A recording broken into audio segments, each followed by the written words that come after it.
जय श्री हरि, जय जय श्री हरि।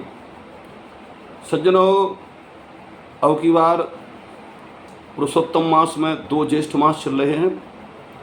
कई लोगों के मेरे पास प्रश्न आए कि महाराज जी, अब की बार दशहरा मल मास में ही मनाना चाहिए या दूसरे शुद्ध मास में मनाना चाहिए। तो सज्जनों, दशहरा का जो नियम है शास्त्रोक्त ब्रह्म पुराण में ऐसा लिखा है, ये मेरे पास में प्रमाण है। ज्येष्ठे मासी सिते पक्षे दशमी हस संयुता हरते 10 पापानी तस्मात् दशहरा स्मृता। ज्येष्ठ के महीना में शुक्ल पक्ष में 10वीं को हस्त नक्षत्र के योग में दशहरा का पर्व मनाया जाता है। तो हालांकि प्रश्न ये है कि कौन से महीने में, ज्येष्ठ के प्रथम मास में या दूसरे में दशहरा मनावे।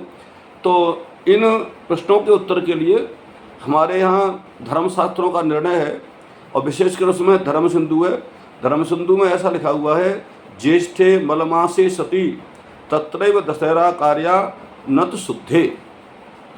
यदि 2 ज्येष्ठ मास कभी पड़े, माने अधिक मास ज्येष्ठ के महीना में पड़े, तो पहले ज्येष्ठ मास में ही शुक्ल पक्ष की 10वीं को दशहरा मनाना चाहिए।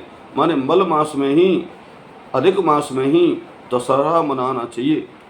इस प्रमाण के आधार पे अब की बार जो दशहरा है वो दिनांक 25 मई 2026 सोमवार को मनाया जाएगा। तो दशहरा का विशेष महत्व होता है।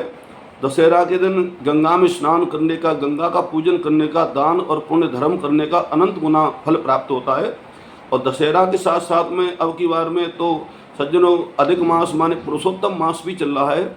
जैसा कि शास्त्रों में ऐसा वर्णन है कि पुरुषोत्तम मास में किसी प्रकार का दान करने से, धर्म करने से, पुण्य करने से, श्रीमद् भागवत आदि पुराणों की कथा श्रवण करने से अनंत गुना फल प्राप्त होता है।